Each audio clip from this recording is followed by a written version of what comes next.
Arakoze cyane Nsengiyumva Gisasi TV niyo umaze kutugezaho ayo makuru cyangwa se iyo nkuru, reka dukomeze n'izindi nkuru zacu. Hari bamwe mu baturage mu mujyi wa Kigali bavuga ko bahangayikishijwe n'imico mvamahanga igaragara mu muryango nyarwanda muri iki gihe, irimo kuramutsanya no gusuhuzanya byagabanyutse muri rubanda.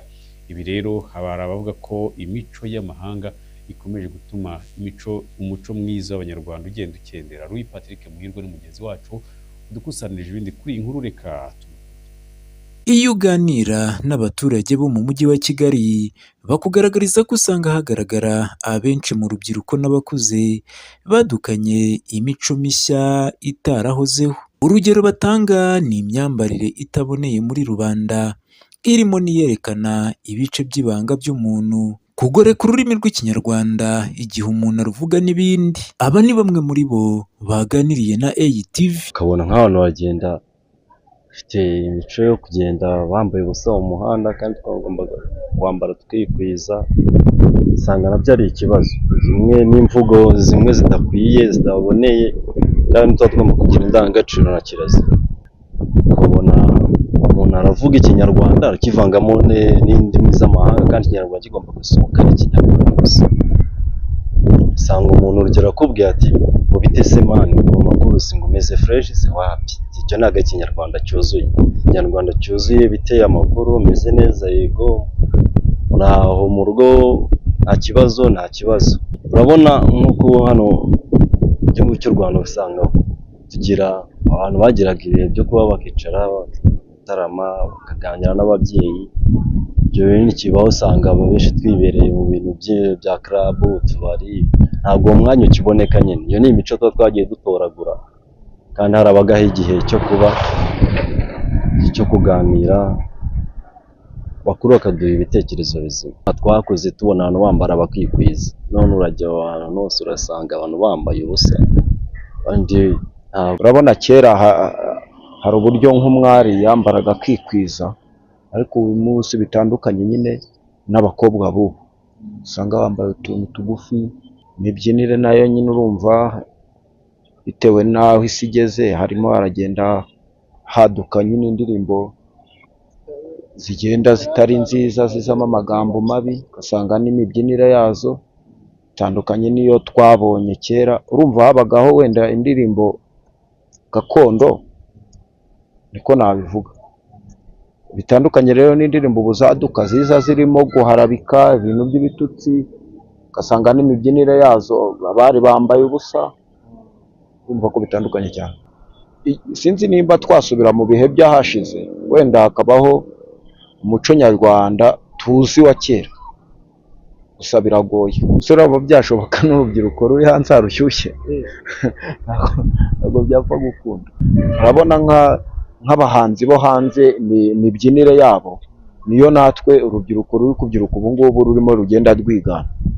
Ubwo rero urumva biragoye. Bakavuga ko iyi mico ikomeje kuranga umuryango nyarwanda muri iki gihe yiganjemo ituruka mu bindi bihugu, yangiza umuryango nyarwanda iwuganisha ku gusenyuka kwawo no kwangiza ejo hazaza h'urubyiruko.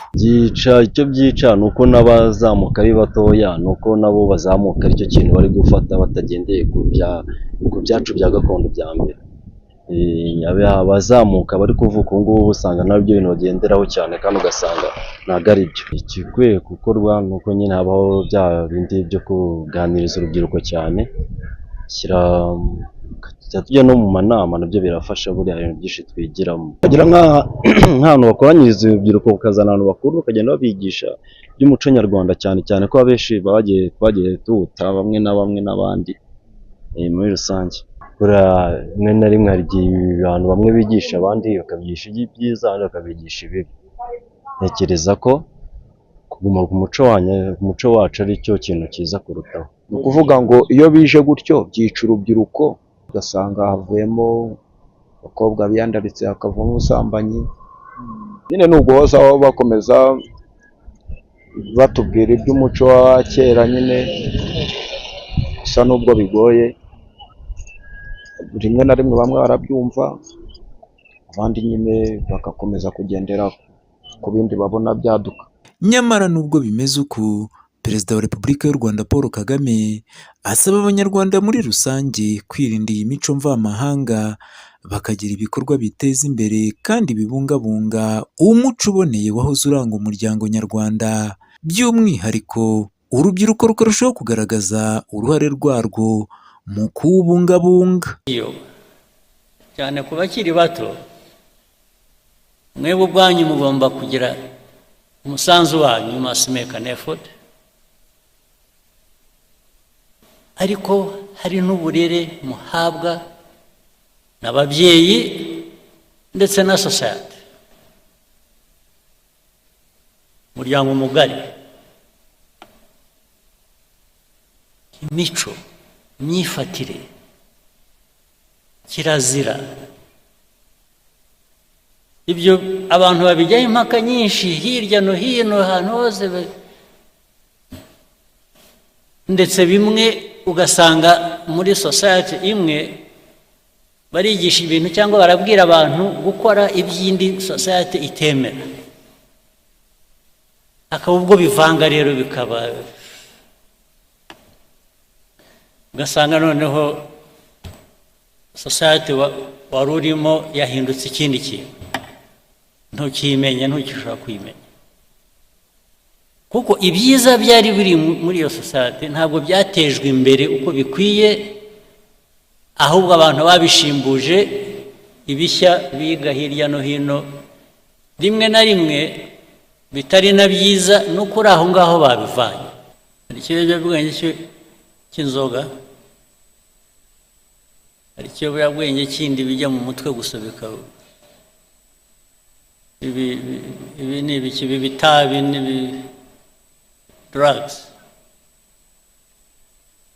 Njya numva amakuru bajya bambwira ko bibarimo bitari bike, ndababwira kandi ubu ngo ni ibintu byamamaye bifite, bamwe mwabyigiye hano, abandi mwabivanye hanze, bigendera hasi biranyerera, ntabwo bijya biboneka. Ariko ibyo uko abihisha kose, abo birimo hazagira uko bigaragara byanze bikunze.